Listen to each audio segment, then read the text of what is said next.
Welcome everybody to Virtual Evenings for Educators, Yoshitomo Nara. My name is Laura Schilling and I'm the Teacher Programs Coordinator at LACMA. I am a fair-skinned white woman with dirty blonde hair and I am wearing a black and white patterned tank top and some gold necklaces today. If you're just coming into the meeting, let us know what school you're at and what you teach in the chat. We'd love to hear from you. And if you would like to view captions today, you can click closed caption, then show subtitle at the bottom of your screen. Also, my colleague Susie Castillo will be providing tech support, so if you have any questions, please chat her directly. I'd like to start today by sharing a land acknowledgement. I am personally joining you from South LA, which is on Gabrieleño Tongva land, and I want to lift up the historical fact that the lands on which LACMA is built and the region that we serve is the ancestral and unceded territory of the Gabrieleño Tongva, Gabrieleño Kizh, Fernandeño Tataviam, and Ventureño Chumash peoples. Los Angeles County has been and is home to many indigenous peoples whose ancestral lands are here and elsewhere, including the Pacific Islands and Latin America. As an art museum and a collecting institution, LACMA recognizes the role we play in the continual displacement of indigenous peoples and is committed to working to dismantle the ongoing effects of this colonial legacy. I have to say, it wasn't until I was getting ready for this evening that it really hit me that this is the final Evenings for Educators of the year, of the program's 40th anniversary year on the one hand, and on the other of an incredibly trying and tumultuous school year, unlike any I think any of us has ever seen before. But coming together with all of you this year for virtual programs centered on art and education and connection has been a real highlight for me and has kept me feeling hopeful. And I've also just been awed and amazed again and again through interactions with all of you, through email exchanges, at your resilience and enthusiasm and your just incredibly deep commitment to your students' learning and also to your own learning. So thank you. Thank you for doing what you do every day as teachers, and thank you for participating in Evenings for Educators this year. Today is the first day of a 4-day program on renowned Japanese artist Yoshitomo Nara, and we can go to the next slide here, who draws on music, literature, memories of his childhood, and more to create highly personal, expressive work. This Thursday, as well as next Tuesday and Thursday from 5 to 6 p.m., we will be offering hands-on art making workshops to engage with Nara's work more deeply and help you make connections to your classrooms. Susie's going to put the registration links for those events in the chat now so you can sign up. And if we go to the next slide, we have a brand new program series that I'm really excited to share with you called the Educator Speaker Series, which provides a platform for K-12 teachers like you to share pedagogy that promotes civic engagement, social justice, and creativity with their peers. We'd love for you to join us at the next event, which is taking place Wednesday, May 19th from 6 to 8 p.m. with high school teacher Alicia Mernick, who will demonstrate how you can foster cultural pluralism and critical consciousness in your classroom through the lens of art. To register, you can go to lacma.org/education/teachers, or you can follow the link in the chat. Susan put the link in the chat right now. And if we go to the next slide, I'd also like to briefly share a little bit about our online courses, which can be found at lacma.teachable.com. I think you've probably all heard me talk about these courses throughout the school year, but this is one final plug at this last program of the year. These include grade-specific courses with art-making activities that you can do with your students on topics like social emotional learning and STEAM, as well as professional development courses on topics like art and social justice that can be adapted or directly used with students as well. And finally, if we go to the last slide, we will be sharing a survey at the end of this program. We invite you all to fill it out, and especially LAUSD teachers attending for Salary Point, as well as any teachers attending for professional development credit. Make sure you fill out the bottom portion of the survey so that we can track your attendance and make sure that you receive credit for the hours that you earn with us. And if you have any questions or you'd like to share any feedback with me about what you thought of this year's programs, please feel free to reach out to me directly. I would absolutely love to hear from you. My email is on the slide and it's lschilling@lacma.org. Video. And I'm now really excited to introduce our speaker for this evening, Mika Yoshitake, who is an independent curator with expertise in post-war Japanese art. She earned her MA and PhD in art history from UCLA, which culminated in the AICA USA award-winning exhibition and catalog, Requiem for the Sun, The Art of Monoha, introducing the late 1960s Japanese art movement Monoha, or School of Things, into an international context. She was curator at the Hirshhorn Museum and Sculpture Garden from 2011 to 2018 and has worked on a wide range of exhibitions on celebrated artists such as Takashi Murakami, Yayoi Kusama, and Lee Ufan. Mika is currently guest curator of Yoshitomo Nara, organized by LACMA. If you have your mic on right now, could you go ahead and mute yourselves? I'm hearing a little bit of background noise that's interfering. Thank you so much. She's also the curator of Kusama, Cosmic Nature, which, as I understand it, just opened at the New York Botanical Garden, which is very exciting. And upcoming exhibitions include Breath Toward Climate and Social Justice, co-curated with artist Glenn Kino at the Hammer Museum as part of the Getty's Pacific Standard Time LA Art Science in 2024. In addition, Mika has published in many art magazines and edited or contributed to numerous catalogs. I'm so pleased that Mika could be with us today to talk about Yoshitomo Nara's work. Please join me in welcoming her. Thank you, Lara. Welcome, everyone, and thank you so much for coming to the session today. We will be reviewing the exhibition that has finally opened on April 1st after a full year of being closed. And I can't tell you how thrilled I am that the public is finally able to see Yoshitomo Nara's retrospective of over 36 years of work. Today I wanted to go over the organizational layout of the exhibition, which includes over 100 major installations, paintings, and sculptures, as well as 700 works on paper. And the central theme that drives the exhibition is Nara's love of music. And Nara, just to give you a background, was born in 1959 in the city of Hirosaki in Aomori Prefecture, which is in the northernmost region of mainland Japan, near an area that was once occupied by the Imperial Japanese Army. And so his elementary and junior high schools were former army barracks. And he often, as a latchkey kid, played alone while his parents worked with an abandoned ammunition depot serving as one of his first playgrounds. During World War II, the US Allied occupation had turned parts of the Imperial Army site into what now was Misawa Air Base, a US air base, which throughout Nara's childhood supported the American war efforts in Vietnam. And so one of the artist's earliest memories was tuning in to this midnight radio broadcast program that served the base called Far East Network, or FEN. And so living, among the past and current symbols of war, while listening to the news of Vietnam War broadcast in Japanese and to American and rock and folk music, Nara had this strange sensation that the entire area was filled with, quote, debris and ghosts. And so the exhibition really opens with 350 of Nara's albums, vinyl records that span American folk, rock, experimental music.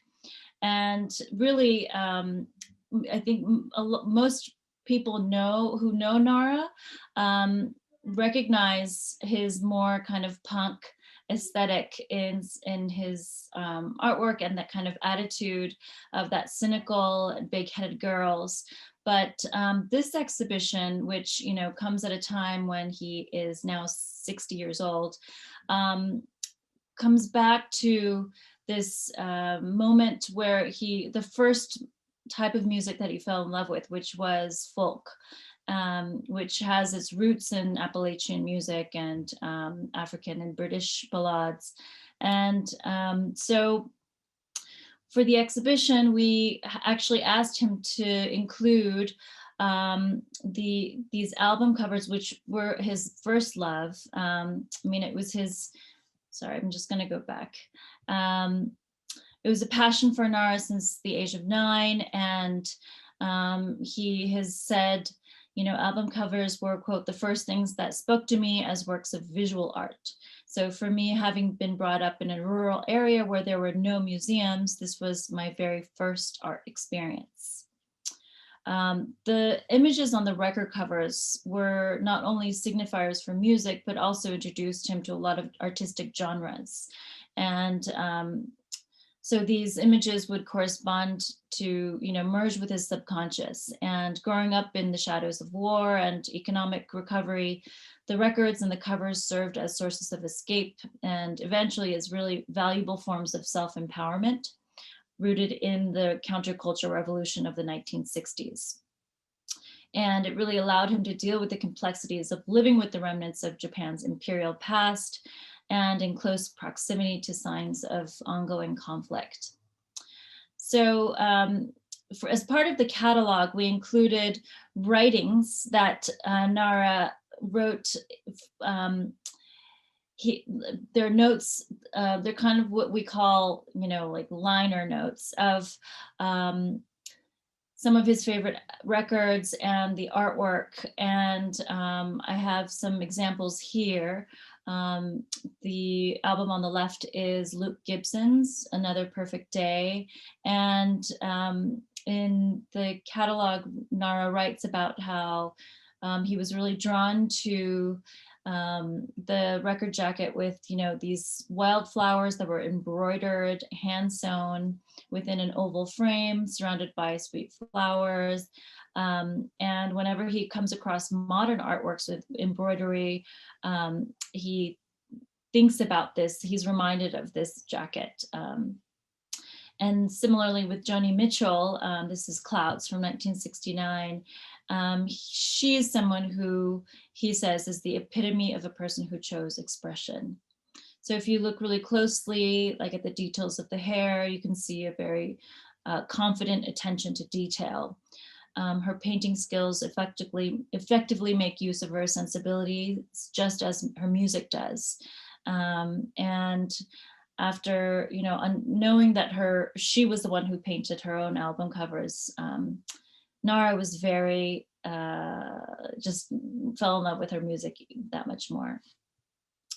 He also was drawn to, you know, interesting kind of eclectic designs, such as Greg Allman's Laid Back from 1973. And, you know, in these texts, he also talks about, you know, who the vocalist was and what other bands they were in. And I mean, he's a real deep, he knows so much about, you know, the music world. I mean, all of the musicians and who they were, you know, playing with. And so you can kind of go on and on about talking to him about, and this is just how he also relates to others.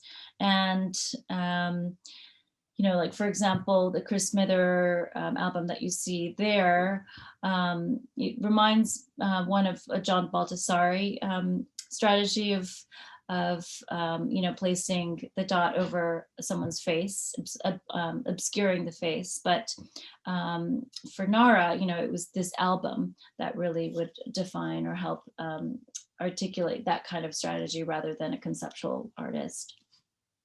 And then the Discover America album was actually designed by a Japanese designer. And I know that the designer for the current catalog that we made for the LACMA exhibition was also, you know, he and Nara were very, they connected, both drawn to the design of this, this record. And this was, you know, just this kind of epitome of America, in this, you know, horizon line, with the dramatic kind of perspective. So the opening gallery, in addition to the records, we also have what one might call a genealogy of Nara's love of music. And this is a drawing that he made in 2003, where you have a kind of map of all of his, the musicians who he had listened to since he was young. I mean, it spans a whole variety of genres. And we used this drawing as the cover for the vinyl record that we produced on the occasion of the LACMA exhibition. And this is the deluxe edition. The album contains, on side A, cover songs that are recorded by and performed by Yo La Tengo, the band. And it includes songs by the Delmore Brothers, the Byrds, Ronnie Lane, Bob Dylan, and the Flying Machine. And then on the other side, on side B, we have original songs that are selected by Nara, including Andwella, Karen Dalton, Larry McNeely, and Jeff and Maria Mulder. And so it's really getting a taste of what Nara's studio, you know, what he was listening to while he was painting. And, you know, I think there've been, it's not such a direct one-to-one relationship between the music and the art, but you can see some of the translations that happen throughout the exhibition, and a lot of his paintings actually are, the titles are directly drawn from titles of songs. So for example, this one, some of the works draw on the mood of an album, such as Richard and Lindo Thompson's I Want to See the Bright Lights Tonight from 1974. And the album covers yellow-green palette with these kind of fiery red title letters spelled out on wet glass, translates into Nara's serene 2017 wide-eyed portrait, which clearly nods to the album with the same title. So Nara, just going from the beginning, the exhibition is roughly chronological, and he trained in Japan, but then moved to Germany and attended the Dusseldorf Academy in 1988. And after he graduated in 92, he moved to Cologne and lived in Cologne until 2000. So he spent much of the 90s, actually that whole decade, so 12 years in Germany. And you know, in one of his, he did go to Europe on these backpacking trips in the early 1980s. And this sculpture that you see, Pray, is drawn from some of the inspirations that Nara had when he was struck by some of the early devotional sculptures, such as the 12th century Mother and Child from a church of Santa Maria in Barcelona. And drawn, you know, he was drawn to the Romanesque style, in which the accentuated facial features reflect a strong devotion, and he saw an affinity also in Buddhist sculptures, where the strength of devotion is proportional to the amount of stylistic deformation and presence. And these traditions would have a direct impact on the figuration in some of Nara's first sculptures and paintings, which are characterized by disproportionately small arms or round or tapered feet. And this one in particular is built up with paper mache and canvas scraps. And depicts this child with hands clasped in prayer, dressed like an animal. And the tactility of the material and the figure's kind of, tilted posture it reflects a kind of vulnerable nature of the sculpture. And this is described actually very much in detail in Iwan Kuhn's book, monograph on Yoshitomo Nara. And some of the earliest paintings that you see here from 1989 are from the Kunstakademie Düsseldorf years, where you have allegories of good and evil collapsing, and where innocence becomes one with destruction. A lot of the compositions are divided in half or in quadrants, and the figures have these kind of elongated heads or, wearing halos. And where their hands are transforming into flames or knives. So you see these kind of early symbolic treatments of, heaven, hell, good, evil, combining, and animals, people, they're hybrid figures. And Nara really kind of masterfully situates the figures between the symbolic and physical planes of the painting. And their gazes are kind of on a verge of imminent violence. There are, let's see, the next gallery here also includes some of the early works that where you can start to see the infiltration of music. So for example, the painting in the center with the yellow paint with the girl holding a flame and a knife. It's called Make the Road, Follow the Road. And it's an allegory for one's ill-fated future. Basically where this girl is giving a knife and a flame ball towards a cat, giving it the option to choose between the two. And there's a red smoke inscribed with the words, "Nothing ever happens, nothing." And the needle returns the first of the song, and we will sing like before. And this is scribbled on also the blackboard, which invokes lyrics from the Scottish rock band Della Mitri from 1989. And on the left is a painting called, it's actually a painting that references a Neil Young song called Walk On. And there's a girl with the Butterbur Leaf, which is this leaf that Nara would see often, where he was growing up in Aomori, a very, very large petaled leaf that sometimes he would use as an umbrella when it was raining. And he would walk on, there's walking on lily pads. And so there's a little bit of this kind of nostalgia of his youth that always kind of comes through these characters. The Girl with the Knife in Her Hand from 1991 was the culmination. It's probably one of the most iconic works in Nara's oeuvre. And it focuses on a single ominous figure with gazing eyes who floats in an empty atmosphere.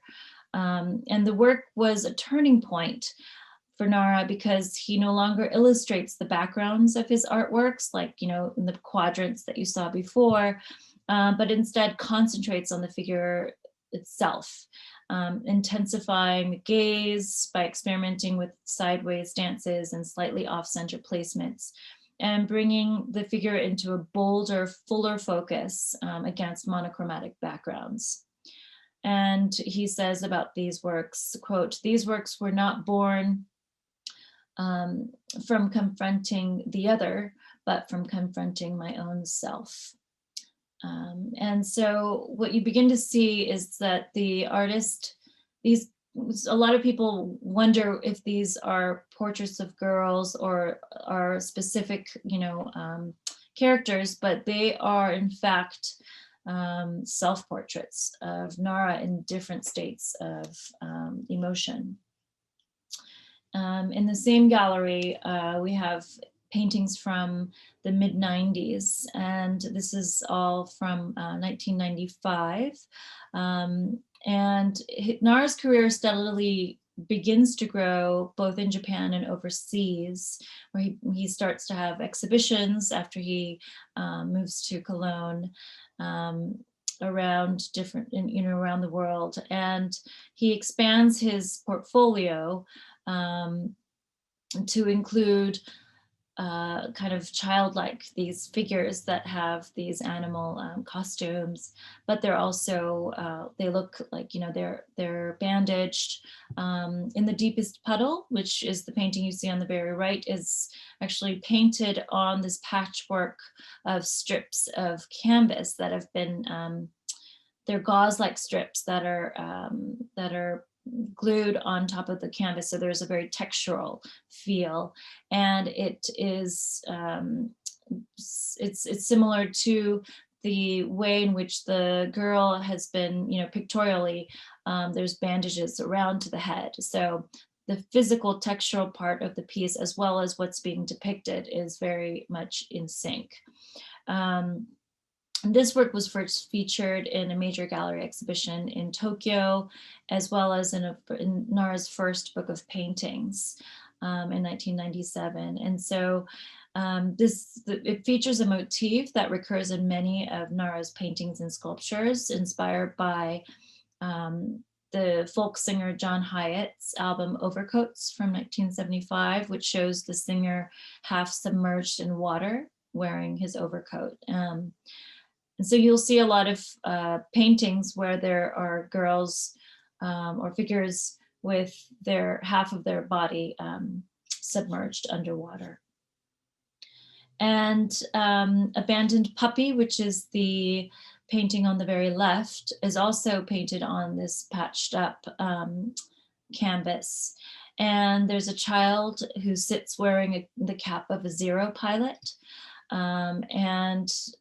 These caps actually had these floppy kind of puppy-like ears, and he's peeking out of this box, and it reminds one of Nara's favorite childhood activity, which was playing with these plastic aircraft models, and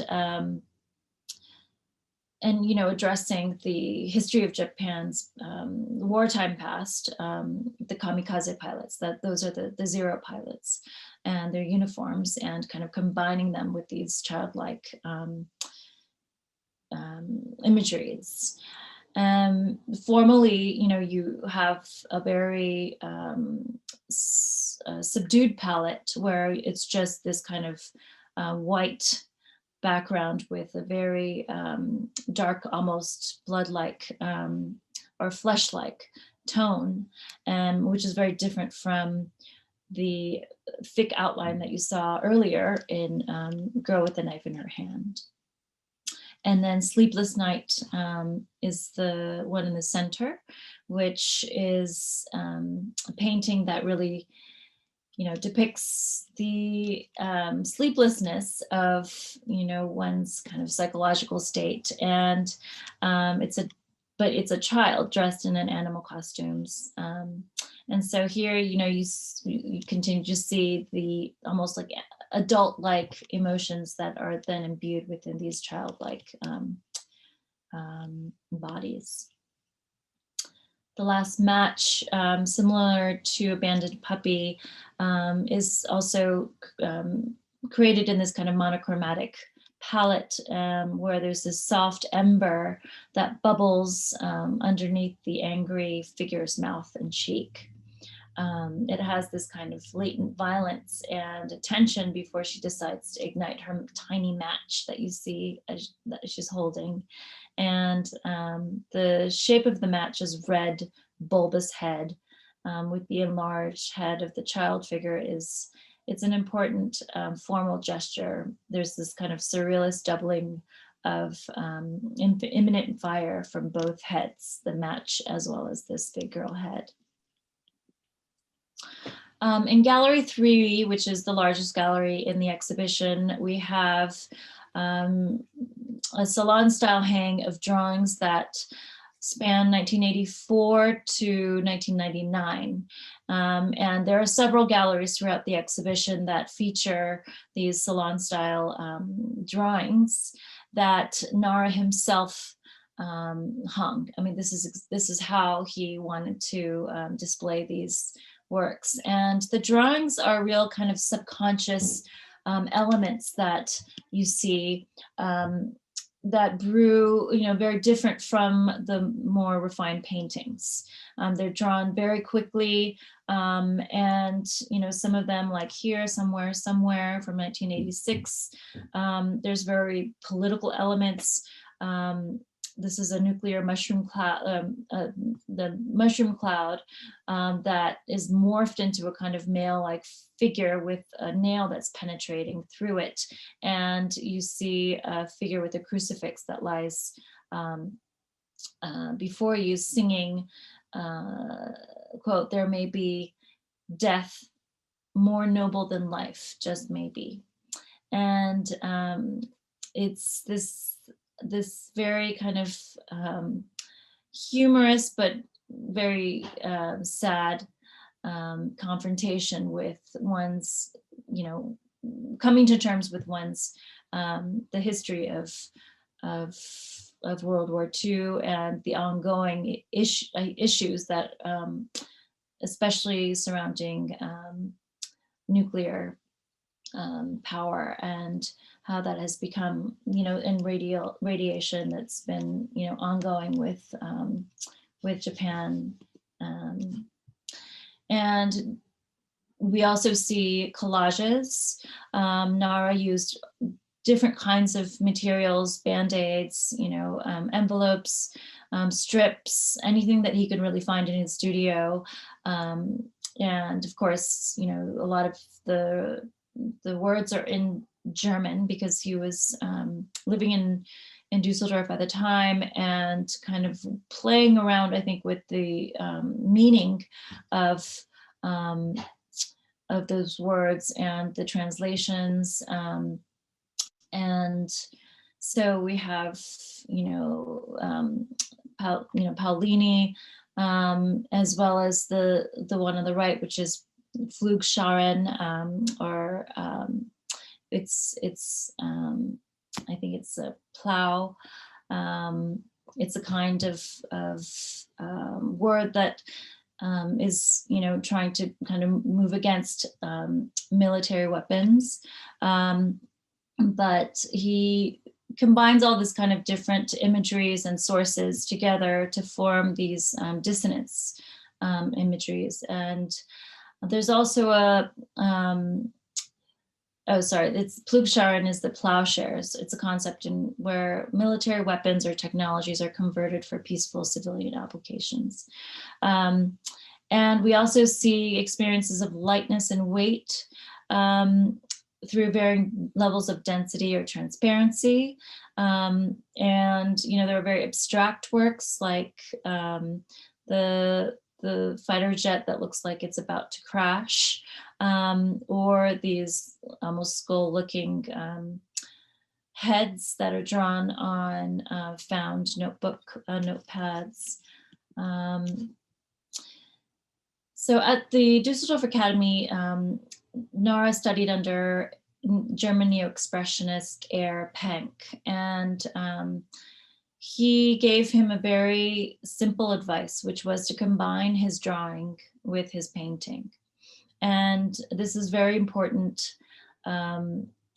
because, as you may have noticed, there is a difference that he had up until that point between his paintings and his kind of, and so he started to really utilize the techniques that he found and the kind of emotional power of those techniques, and applied them to the to his figures. Sorry, just to go back, Nara did find direction and inspiration from the artists, and especially the iconoclastic expressions that were made with different kinds of marks and these kind of thick outlines that you see, and symbols of kind of aggression and exaggerated forms. There was a rawness to some of the drawings, and he would kind of pick up on this but really translate them into his own visual language. Towards the mid to late 90s, he also began to create fiberglass reinforced they're very polished, highly polished sculptures. This is Fountain of Life, and it was first presented at Nara's major survey exhibition, I Don't Mind If You Forget Me, at the Yokohama Museum of Art in 2001. And this is a motorized sculptural installation of heads with closed eyelids that tower one over one another, and water streams down the figure's cheeks. So you see them crying, and they form a fountain of tears. It's a very melancholic piece. And we deliberately installed this against the painting on the left, which is called In the Milky Lake. And that was done much later in 2011, which was the same year as the Great Tohoku earthquake, tsunami, and the Fukushima nuclear disaster. And I mentioned the motif of the girl submerged in water. And so you can see that these two, though very different, one is a painting, one is sculpture, but this submersion in an ocean and water, and also, this in tears, that you'll see recurring as an emotional theme throughout the exhibition. And the John Hyatt Overcoats record that I mentioned earlier is here on the left. Nara also, is very passionate about his stance against nuclear weapons. And so he, in a very interesting way, used old Japanese woodblock prints from the 19th century and sort of graffitied over them in this technique of détournement, or kind of anti-authoritarian attack, which in terms of defacing an artwork, and but also making a very humorous statement. And so like these are all from the Floating World series, and Hokusai's famous Great Wave, he turns it into a vertical piece on the right, and the wave itself becomes the hair of this woman, and he writes slash with a knife, holding a knife, and so he then writes slash with a knife over, and completely defacing this iconic Japanese image. And so he starts, there's a whole series where he does this, and I think it's quite interesting, the distortion of not only the meaning of the work itself, but also just the stereotype of what Japanese art is. He also, his passion against nuclear weapons, creates this piece called No Nukes in 1998. And very significantly, there were, demonstrations in 2012 against the restart of some of the nuclear plants, and he allowed this piece to be downloaded by protesters. And so you could see a lot of the protesters using this image for that very event. And he continues to have a big stance against nuclear weapons. I'm also showing some of the images of the drawings from the early to mid 2000s. Just going to go through quickly since I want to have time for questions. So in the exhibition, we have both framed drawings as well as loose drawings, works on paper in these tables. And the ones that are loose have never been shown before. This is the first time that they've been shown from the studio. And here is a recreation of Nara's drawing room. And he started to create some of these, they're kind of portable installations of paintings, drawings, and sculptures. And he started doing these in 2003. And there was an epic 26 installation exhibition called A to Z in 2006, where he created lots of these little huts, drawing huts. But essentially, there are domestic environments that are created out of this wooden architecture of all found objects. And there's a painted billboard with the words "place like home" that hangs on the exterior. And inside features piles of drawings on the floor, a desk with figurines, mixed CDs that Nara has curated, vernacular paintings, ephemera collectibles from vintage shops all around the world. And in 2007, Nara had a residency in Shigaraki, which is near Kyoto. It's one of the 6 ancient kilns in Japan where you can make ceramics. And he started to really focus on making these gourd-like ceramics that really combine the drawn line as well as his 3-dimensional heads. And so on the face of these, there are references to music as well as just simple doodles, philosophical texts, and also just very humorous faces, again with the bandage along beside them. And he always displays these on tables that have been used before. They're always recycled.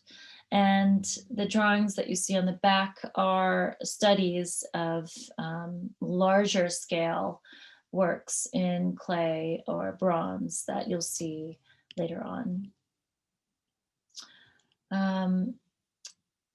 Starting in around 2000, he begins to use more creamier pastel shades, and his figures you can see full body figures that are kind of floating in this field of cream colored monochromatic backgrounds. And the most intense elements, they're really kind of, they're broken down into very elemental forms. And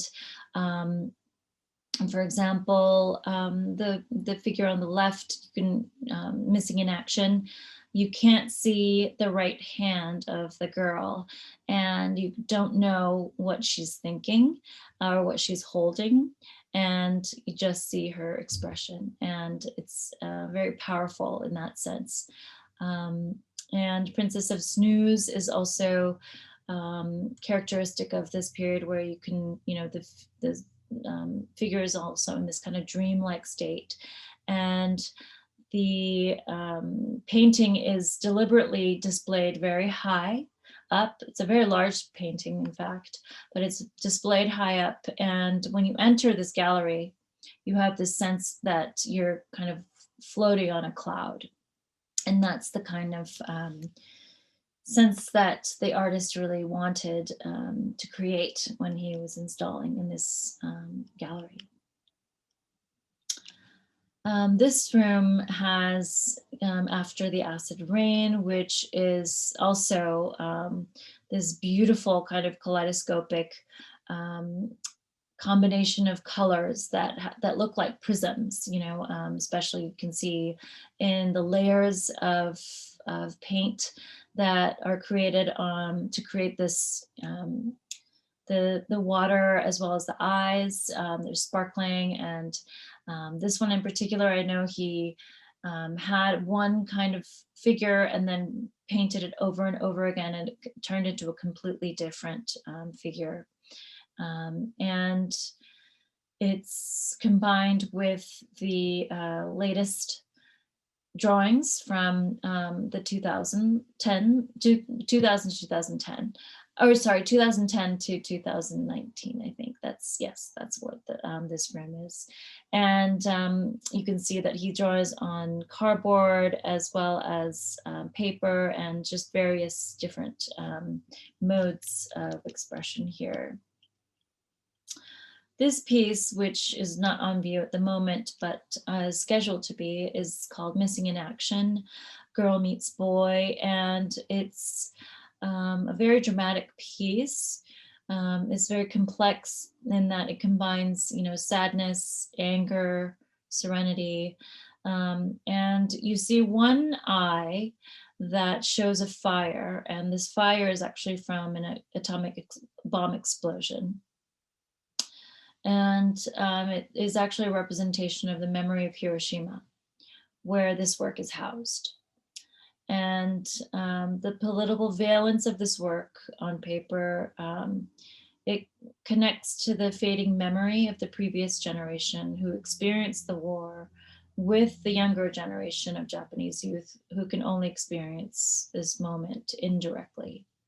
So it's, addressing memory and the present generation and how we form this, or we construct our understanding of the war. And it's kind of this imaginary idea of this figure who's really witnessing the war from a present moment. Shadow Petals. This is also made out of the strips of cotton gauze that look like bandages. And this is actually on a dish-shaped canvas. And you have a girl who's now her face is submerged underwater. And this is a really kind of poignant piece that looks as if, she's just about to be devoured. And the dish-shaped canvas itself is also, there's this relationship between sculpture and painting that, is in this kind of liminal condition between anger and also passivity. We have also a large-scale ceramic called Miss Forest from 2010. And this piece he calls kind of the child of the forest. And it's a ceramic that is painted over with platinum, gold, and silver liquid. It has a very bulbous hair, and it's very weighty. And it has this very distinctive raw and tactility. And especially when I think it was really after 2010 or 2011 when right when the earthquake and the tsunami and the Fukushima the triple disaster happened. Nara really shifted his sculptural practice from those very highly polished series into much more he really went towards clay and was drawn towards it because of its very tactile and approach. And he was really able to use his fingers. And so you see a lot of like modeled surfaces on these sculptures, and his bronze sculptures in particular will show his hand and his fingers and his fingerprints. While confronting the 2011 nuclear disaster, Nara made Miss Spring, which is the painting you see on the right, 2012. It's a portrait of a wide-eyed girl with a high forehead who stands against a cherry blossom pink background and stares straight into the viewer with these prism-like teardrops glistening in her eyes. It's a symbol of hope, and this portrait served as the cover image for It'll be over a few minutes, then show me how to scan. Yuichi Sakamoto's No Nukes 2012 Guidebook for Our Future, which was used as a powerful backdrop for protest organizers during the demonstrations. I'm just going to skip through towards the end here because I know we are running out of time. And just for this exhibition, you know, Nara actually came twice to install the show, and it was affected by the pandemic, and in between the first and second time, which was March and June of last year, he painted this piece called Light Haze Days Study on the right. And so that was a very new kind of departure formally from his latest paintings of large-headed girls. And then finally, we have Miss Forest that graces Wilshire Boulevard. This is a piece that he has, it's envisioned as a very large kind of coniferous tree that's 26 feet. And he says that the image that I envisioned was a thing connected to the earth, born from the earth and growing up into the sky, into the outer space, and communicating with the earth like an antenna. It's like a catalyst between the ground earth upon which we place our feet and the sky that our hands cannot reach. The work has that kind of presence. Artwork has that kind of presence. And he says, I think of Indigenous people who climb to high places in order to communicate with the sky and recite prayers. I feel there is something similar to this that exists inside of me. I believe that is how that piece was born. So with that, I will end the presentation. Thank you so much, Mika. That was so wonderful to get more context on Yoshitomo Nara's work and kind of like the very interdisciplinary nature of it.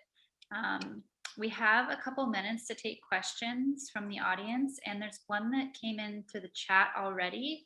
And the question is, what is the significance of the title Missing in Action, Girl Meets Boy? How does it connect to Hiroshima? The title Missing in Action, I think it's you know, Nara's, the way that he comes up with titles, it's a lot of it starts with the very humorous beginning. And I think, you know, the girl meets boy part it's so Little Boy was the name of the atomic bomb that dropped on Hiroshima. And so it's the girl that is meeting little boy, the bomb. Missing in Action, I think, is not, I mean, I think that it can be interpreted in many ways, but, you know, it can mean like you weren't present, or the imaginary presence, or the action that is being there. I mean, it's, you know, trying to humorize this very weighty, intense subject matter. And so I hope that brings some light to the title. Thank you. There are a couple other questions that have come in the meantime. Did Nara use the colors of the earth in Japan for his palette? For which work? For all of his works? I think it's a general question. Okay. Yeah, I mean, I would imagine he's an incredible colorist. So I would imagine, you know, growing up in Aomori and being surrounded by very rich forests and, you know, botanical imagery, I think, yes, a lot of the palette would undoubtedly or subconsciously be inspired by natural palettes. Thank you.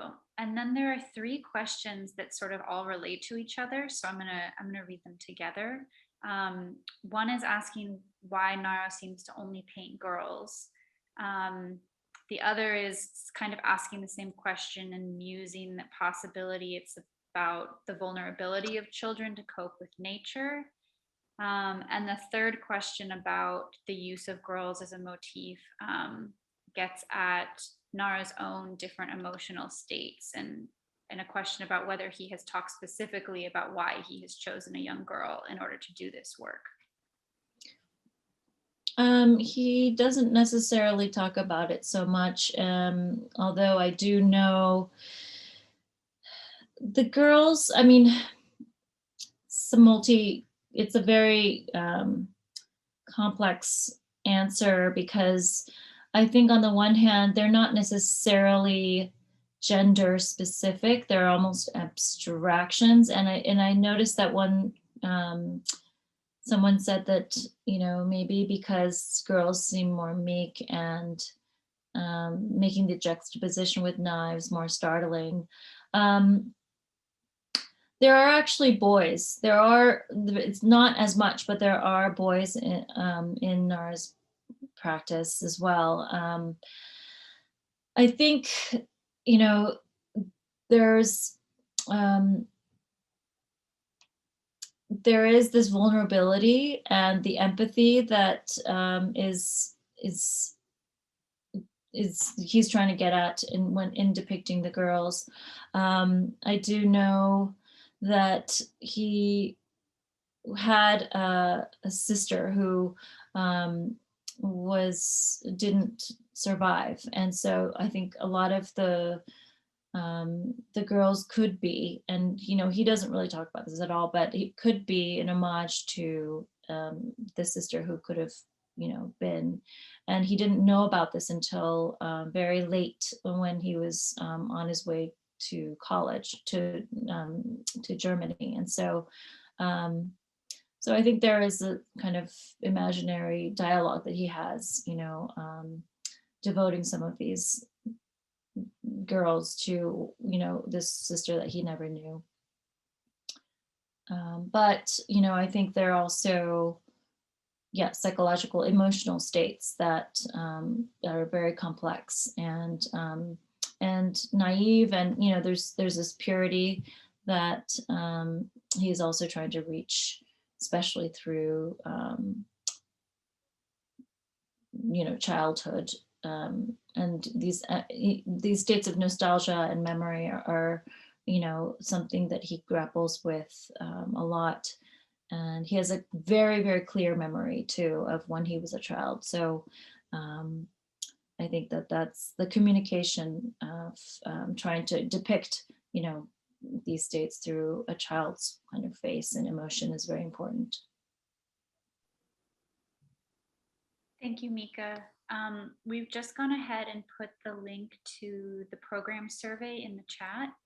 So please take a moment to fill that out, especially if you're a salary point teacher or participating for professional development credit.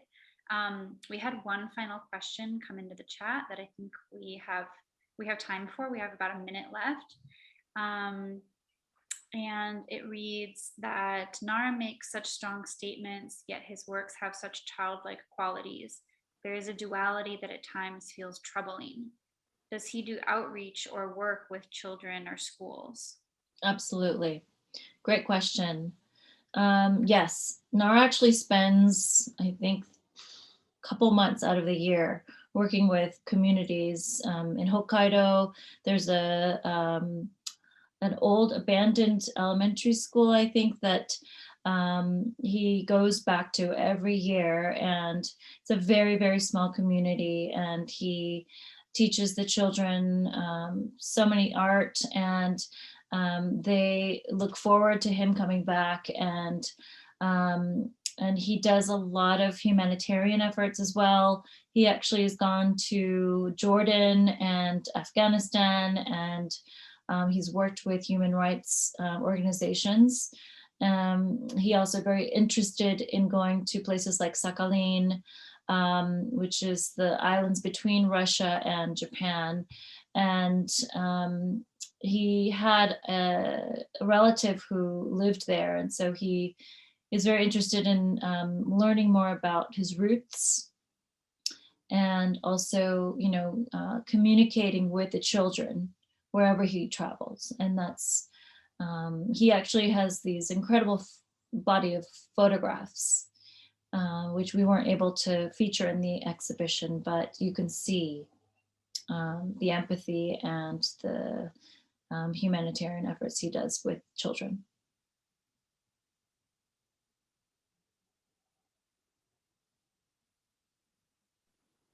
Thank you so much, Mika. And we just had a final question about how long the exhibition runs, I believe through the end of August.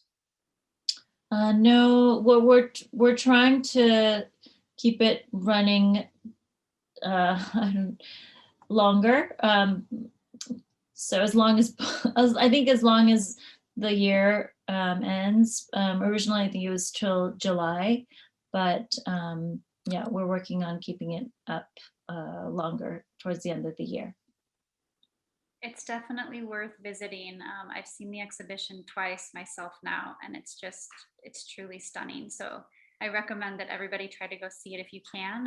LACMA is open, and they're releasing tickets every week in small installments.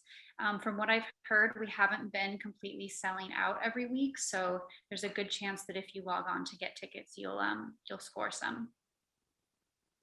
Great, thank you. Thank you. I think that's it for us this evening. We look forward to seeing you all at the workshops later this week and next week. Thanks again, everybody. Have a great evening. Have a great evening.